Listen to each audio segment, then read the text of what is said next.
3 minutos de la mañana damos inicio a las entrevistas en este espacio y tenemos el honor de presentar a Miguel Surún. Él es amigo de esta casa, ¿verdad? Miguel Surún, presidente del Colegio Dominicano, Colegio de Abogados de la República Dominicana, que es como se llama la institución. Bienvenido, Miguel.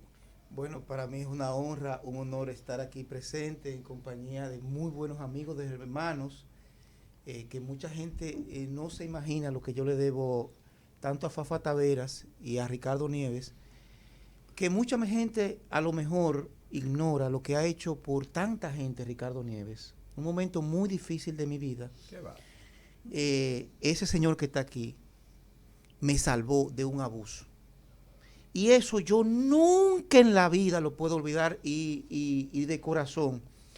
Yo no tengo que agradecérselo porque Dios al final se lo agradece a él, porque para eso él es lo que él se ha constituido en un instrumento de Dios para ayudar de manera desinteresada a los demás sin que nadie le pida. Sin Ricardo Nieves no interviene en ese momento. Estamos hablando de creo que a 10 años atrás. 2010. 2010, 11 años atrás. Pues contra mí se hubiese cometido una barbaridad y de corazón siempre, cada vez que veo a Ricardo y me hablan de Ricardo, siempre digo, recuerdo eso porque es algo que me marcó. Y era algo tan sucio, tan injusto, tan bárbaro, un abuso de poder. Pero nada, sobrepasamos eso. Y aquí estamos. Mira, lo primero es, en este momento... Yo recuerdo que le dije a ese procurador, nada más voy a decir esta parte. Me dijo, no, porque él va camino, ya él va para allá. Digo, pues apúntame a mí que yo voy también. Y atente las consecuencias. Cobarde. Adelante, Fafa. Bien. Digo que en este momento que hay una evidente muestra de la descomposición y la degradación en el área de la justicia y también de la política, ¿hay alguna propuesta de la organización de los abogados frente a eso? ¿Qué hacer desde el punto de vista de los abogados frente a la evidente demostración del predominio de la corrupción en todas las instancias públicas, incluida la justicia? Mira, lo más preocupante de lo que está aconteciendo es que en la actualidad se están replicando justamente las mismas prácticas que se implementaron en el pasado, simplemente con algunos, digamos, algunas características de mayor nivel de simulación.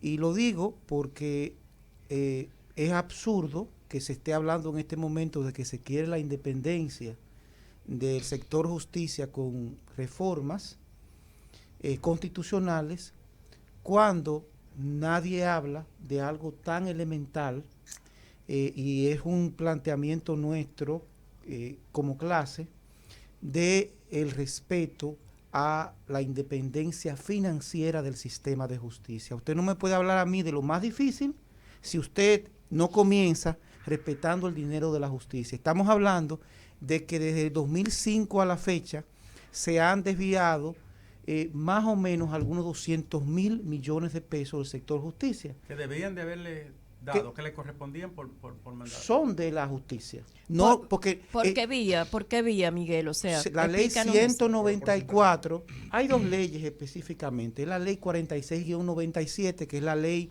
de autonomía de los poderes, y la ley 194-04, que es complementaria a la misma. Y en este momento es importante recordar que en el Estado Dominicano está manejado por tres ramas del gobierno. En virtud del artículo 4 de la Constitución, son tres gobiernos que hay. El gobierno legislativo, el gobierno ejecutivo y el gobierno judicial. ¿Qué sucede? Que en la práctica el gobierno legislativo y el gobierno ejecutivo se alían para mantener en estado de esclavitud al sistema de justicia. Y vimos algo tan lamentable, tan vergonzoso, que a principios de año vimos a la magistrada, a esa heroína que se llama la magistrada Miriam Germán Brito, tener que rogarle al Poder Ejecutivo que de por Dios le adicionen el presupuesto complementario una suma adicional. Eso de por sí ya es algo que atenta contra la independencia e institucionalidad y la tutela judicial de que son merecedores los ciudadanos dominicanos.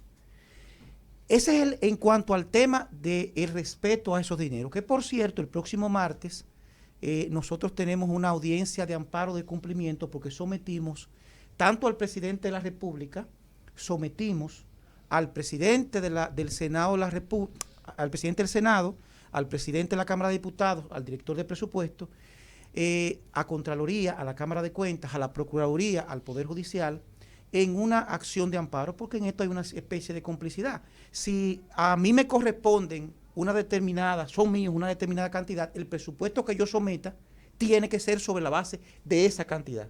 El simple hecho que ni el Poder Judicial ni la Procuraduría le exijan a los demás poderes que respeten sus recursos, eso ya implica una situación de dependencia y de acomodo respecto a una situación anómala.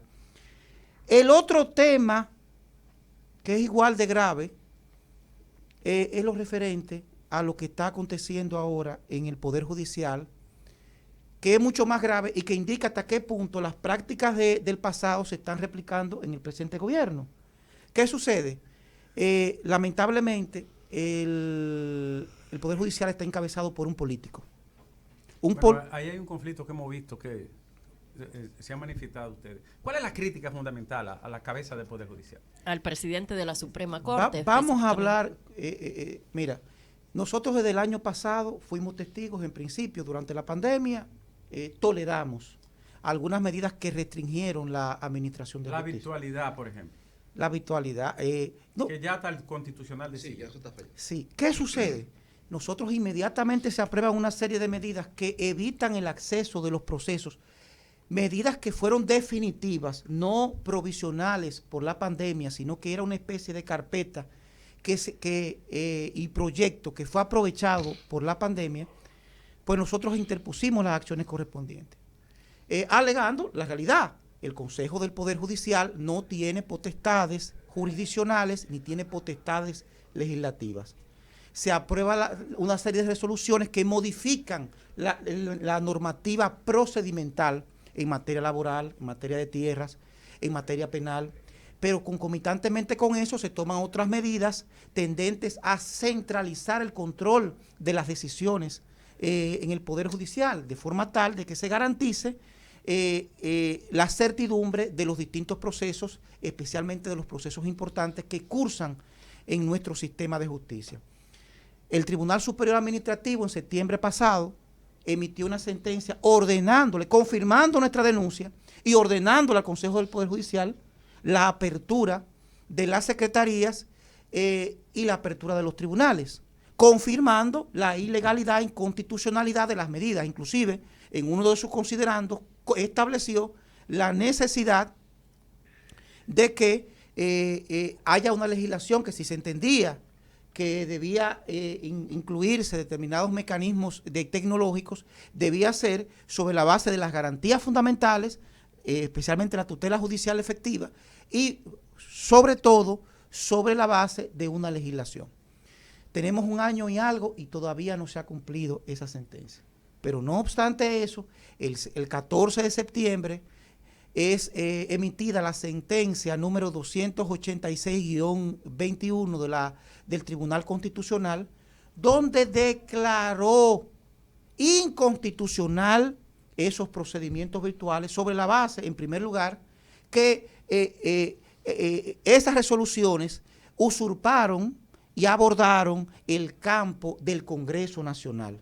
Y hace una exhortación directa al Tribunal Constitucional estableciendo que para cualquier modificación y aplicación de medidas tecnológicas, incluyendo hasta la firma digital, debía ser sobre la base, en primer lugar, de una ley, que en este caso sería una ley orgánica, y sobre la base del respeto de los derechos fundamentales, el acceso a la tutela judicial efectiva. Por ejemplo, te pongo que en días pasados, el jueves, interpusimos una acción estamos hablando de hace 2 semanas, una litis que tenemos precisamente respecto a actuaciones arbitrarias contra jueces.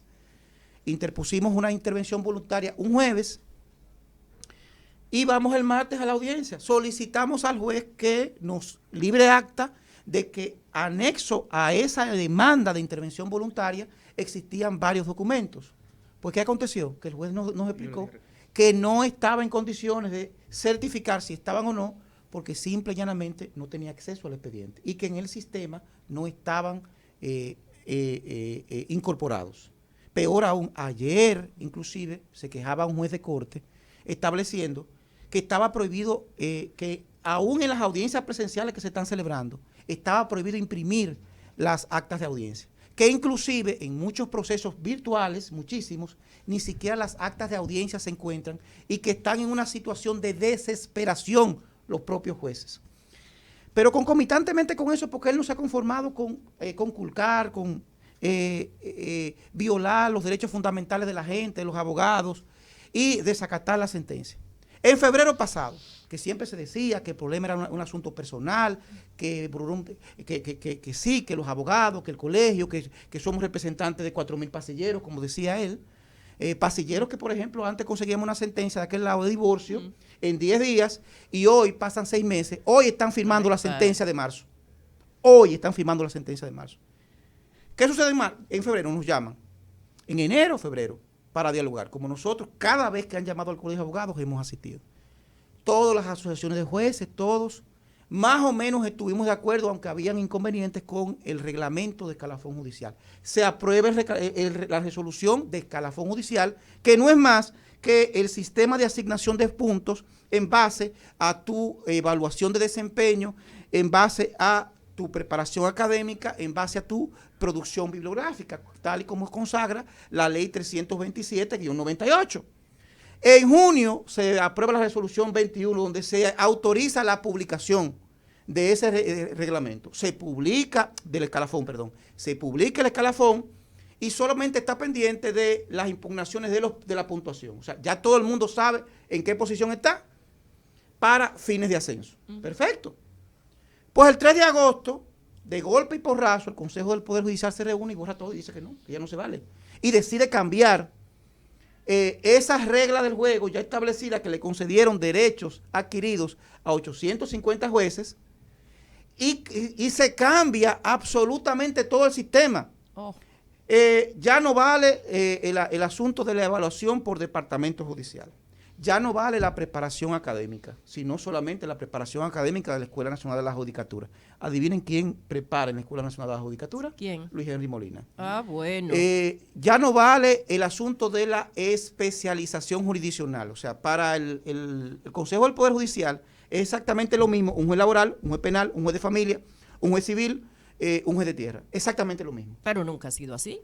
No, y la ley y la Constitución consagra la especialización, las jurisdicciones especializadas. Pero oye, tú has hecho una exposición que podríamos llamar en el plano administrativo y funcional del sistema de justicia. Pero hay algo, otro, ahí mismo, porque ocurre otro tema con esa situación. ¿Qué aconteció? ¿Cuál es el objetivo? Nos dirán, el problema es que el escalafón, como se aprobó en febrero, no beneficia a los seguidores del actual presidente de la Suprema Corte de Justicia, porque es un político. Y todo político, cuando llega a su cargo, lo primero que intenta es crear los grupos y beneficiar a sus seguidores. Específicamente, ¿cuál es la decisión? Variar, crear una especie de algoritmo, una especie de fórmula resolutiva para beneficiar exclusivamente a los seguidores del magistrado Luis Henry Molina. Se habla específicamente de que él desea traer de La Vega a la magistrada Ricú como presidente de la Cámara Civil y Comercial. Él desea designar, por ejemplo, en lugar donde está Kenya Romero, desea designar una persona de su entera confianza. Desea designar en los principales cargos, presidente de corte, presidente de Cámara Civil y Comercial del distrito, lo desea para uno de sus seguidores que vienen del interior, que no necesariamente va a tener la especialización, porque ya se eliminó la especialización jurisdiccional. Concomitante a eso, hay que recordar que el magistrado Luis Henry Molina, en febrero, fue el único juez en la historia, presidente de corte en la historia de todo el mundo, que traslada a un juez de corte. Y en ese momento trasladó a un juez de manera inconstitucional a un juez de la Suprema Corte de Justicia de una sala a otra porque él quería tener mayoría en una sala. Y lo hizo. ¿Y el colegio qué? Pero no, interpusimos una demanda junto con el juez y en el día de ayer, según las informaciones que tenemos, ya el Tribunal Constitucional revocó ese traslado y le ordenó también a la Suprema Corte de Justicia que reintegre al magistrado Moisés Ferrer a su sala, que es la sala laboral. ¿Qué otro político? Entonces, es que es un político. Nosotros, pero no se detiene ahí. Lo que más nos preocupa de todo esto, y por eso siempre estamos denunciando que se están replicando las prácticas que tanto se criticaron del pasado, es que todo está aconteciendo por un acuerdo que se dice existe entre el actual presidente de la República, Luis Abinader, y el actual presidente de la Suprema Corte de Justicia. Usted me apoya en las decisiones que yo tomo en el Consejo Nacional de la Magistratura, me apoya en determinadas decisiones judiciales y yo lo mantengo en el cargo, lo cual es cónsono con una pasividad extraordinaria que hemos visto, porque ante una situación como esta, señores, estamos hablando... Pero hay una independencia de poder en ese caso. O sea, eso el Poder Ejecutivo no se le puede exigir más de que ver lo que está haciendo el judicial adentro. Se puede decir con un poco de justicia que el Poder Ejecutivo no ha querido tener jueces, Surún. Mira, en la mayoría de los casos. Mira qué sucede, Ricardo. Mira cuál es la preocupación de nosotros. Es la simulación. Y eso... porque no hay forma posible de explicar. ¿Quién domina el Consejo del Poder Judicial ahora mismo? Él es el dueño. Él es el dueño. O sea, mira es que es un político. Mira qué pasa con el político. El político llega a un lugar, maneja recursos, inmediatamente reparte.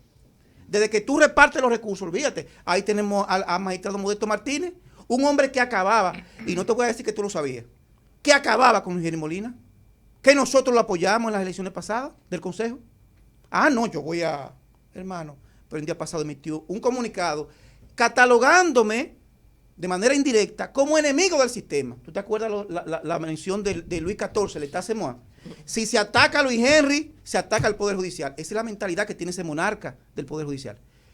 Y las señales que hay desde el Poder Ejecutivo, del presidente de la República, que es presidente del Consejo Nacional de la Magistratura, y es quien tiene parado a Alexis Jiménez, que es amigo tuyo, tú lo conoces. Claro. Pregúntale a Alexis por qué no le ha dado curso a la solicitud de juicio político, con todas las faltas que hay. Porque lo que dijo... ¿El presidente de la Comisión de Justicia? Sí, ese mismo. Porque ya el Tribunal Constitucional confirmó que él, ex profeso, no solamente trasladó un juez de Suprema, usurpó funciones, coalición de funcionarios, pero si tú no vamos a lo administrativo, al manejo de recursos, ahí es que es verdad que la puerca retuerce el rabo. Surún, entonces, hoy, ¿qué va a pasar? Mira, por ejemplo, hoy, tú vas aquí al Palacio de Justicia de Ciudad Nueva a imprimir una sentencia, no hay hoja. No hay hoja. No hay hoja. Está prohibido, no hay hoja. ¿Y la Cámara de Cuentas en ese caso entonces? Bueno, porque tenemos una Cámara de Cuentas que está desplegando un rol agresivo en contra de ese tipo de prácticas. Mira, que, por cierto, y que es víctima, esa Cámara de Cuentas, al igual que 10, 12, 14 instituciones del Estado, esto que señalaba al principio, de los malos manejos presupuestarios que se hacen reduciendo. Entonces, es que estamos otra vez en la misma práctica de antes, la simulación. Por un lado, tú quieres transparencia, pero por otro, tú te coges el dinero del sistema de justicia y de la Cámara de Cuentas. O sea, no estamos en lo mismo. Y con más preocupación, porque entonces se tiene la percepción de que este país está lleno de tontos que entienden. Sí, por ejemplo, ahora mismo, ¿qué está pasando? Hay un proyecto de ley en el Senado de la República para aumentar la Suprema de 17 a 22. No van a terminar en 28 o en 30. ¿Pero para qué? Para lograr que Luis para Henry, construir mayoría mecanismo institucional. Para construir mayoría. Entonces, ¿qué está haciendo Luis Henry en este momento? Ofertando esos cargos para doblar voluntades, porque es un político. Eso es verdad. Es un político. Entonces, tenemos una situación donde actualmente, el día pasado, y esto en cuanto a manejo de recursos, viene, y es para que ustedes vean el nivel de simulación que nos está afectando, viene Cabreja y manda una comunicación, un medio de comunicación, negando que se habían aumentado 50,000 pesos en combustible a los jueces de la Suprema.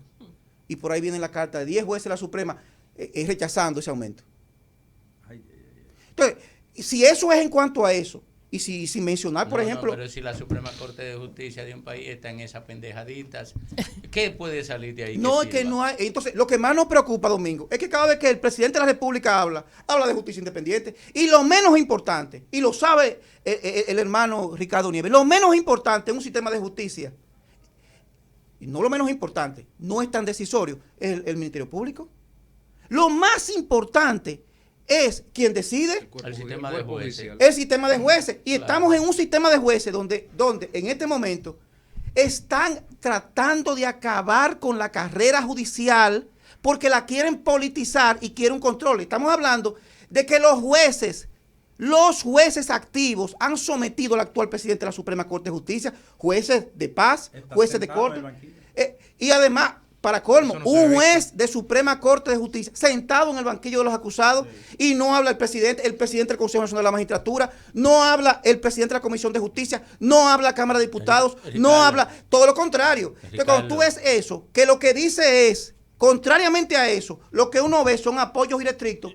Y yo le pido a los que tienen duda de lo que estoy diciendo, que le pregunten a los miembros Ricardo. del Consejo Nacional de la Magistratura, el cuchicheo entre el presidente de la República y el presidente de la Suprema. Había preguntas que no hacía el presidente de la República y se la pasaba en papelito al presidente de la Mira, Suprema para que le hiciera. Ricardo, a esto hay que prestarle atención. Grave la Nosotros- denuncia que hace Miguel. Nosotros que nos preocupamos sinceramente por la vida institucional y que fuimos testigos de la degradación de la justicia, Tenemos años.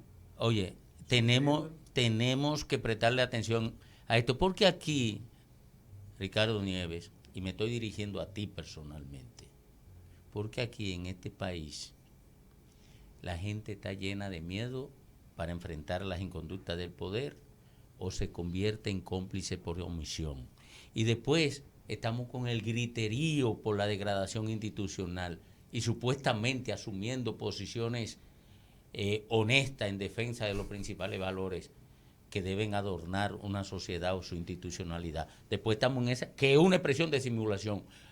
Pero aquí hay Nos mucha presentamos hay- como indiferentes. Hay mucha cobardía y eso, yo ni siquiera mirar a eso. Yo voy a decir algo que a mí me apena. Ahí adentro de la Suprema Corte de Justicia hay gente que no puede escribir una carta.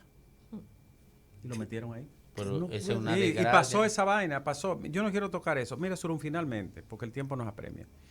Esperar que se den las decisiones que están en dos altas instancias y también qué va a ocurrir en lo adelante, ya de forma breve, qué va a ocurrir con esta situación denunciada, el Consejo, incluso la propuesta. Nosotros, respecto a cuál es nuestro objetivo como institución, nosotros queremos la despolitización de la Suprema Corte de Justicia. Nosotros exigimos que haya un juez de carrera como presidente de la Suprema Corte de Justicia. El presidente Luis Abinader, son Pero sinceros. dentro de la propuesta está la despolitización. No, a todo lo contrario. ¿Qué dice? Todo lo contrario. Lo que se quiere es fortalecer el poder que tiene Luis Henry Molina. ¿Cómo? Tú me sacas a doña Miriam Germán y ya Luis Henry Molina se convierte en el hombre más poderoso del Consejo Nacional de la Magistratura. O sea, si Miriam ahí. Claro, ¿Y los otros? pero que va a tener 2 miembros. Va a tener 2. Vas a aumentarle el poder. Al O sea, sacar el procurador, entonces, ¿cuál es nuestra posición institucional? Innegociable, que se incluya al presidente del Tribunal Constitucional como miembro del Consejo. como miembro del Consejo, en caso de que haya reforma, pero que no están dadas las condiciones, porque es muy arriesgado, porque detrás de esa reforma hay otros objetivos, que son objetivos de consolidación del control del mismo sistema de justicia, a través de mecanismos de ¿Y simulación. por qué vamos a poner el presidente del control de la constitucionalidad Pues, en la escogencia de los jueces? Yo no creo que es prudente. Hay otro modelo donde existe De- el constitucional dentro del Pero al final de Consejo. cuentas, Mira, ¿quién ese elige el domingo. constitucional Mira, también? aparte del Por eso es que no debe ser. Mira, en la fuente mira, primaria por se eso le debe hay al conflicto originador. de- claro. Mira, Ajá. aparte de eso, el Colegio de Abogados es la única institución que tiene legitimidad democrática. ¿Por qué no ponemos mejor a la presidencia de la Asociación de Rectores Universitarios? Como en Perú. Porque eso... Que el colegio de abogados. Oye, está mira... Tiene mira, que estar el colegio. Mira, Puede estar el colegio, yo estoy de acuerdo. Pero, por ejemplo, las entidades universitarias están en la mayoría de los países. tienen que estar también. Está en Francia, está en Perú. Oye, estoy de acuerdo. Con el único que no estoy de acuerdo es con el presidente del Constitucional, porque es el control del ordenamiento legal del Estado, que es la Constitución. Y porque imagínate. Es el auditor dentro de la casa. Claro, es como, por ejemplo, que Imagínate que pongan a los vocingleros de las AFP a presidir constitucional. Un vocinglero. Ay, No, ¿Qué- y al qué lo final de consigue? cuentas, Ay, las ay, consecuencias, ay, de, ay, las ay, consecuencias de esas acciones se dirimirían en esa propia Bueno, instancia del cual claro. el constitucional fue parte. Hermano, un placer. El órgano de control mayor que más mira, hay que lo- proteger Pero aquí es el óyeme, constitucional. lo que tú dices y tu exposición indica que hay que rehacer la justicia como sistema, Totalmente. que hay que refundar la justicia. Ahora que hay un conversatorio con todos los políticos, yo espero que se plantee ahí la discusión Es de que- la justicia que asegure la independencia y la autonomía. Es que hay un problema. El diálogo que está convocado con gente que, en primer lugar, no representa a nadie y va ahí con intereses Y en personales. segundo lugar, Son excluyentes. no, y en segundo lugar, son los centros de refugio de la delincuencia nacional. Eso es lo que son los partidos políticos.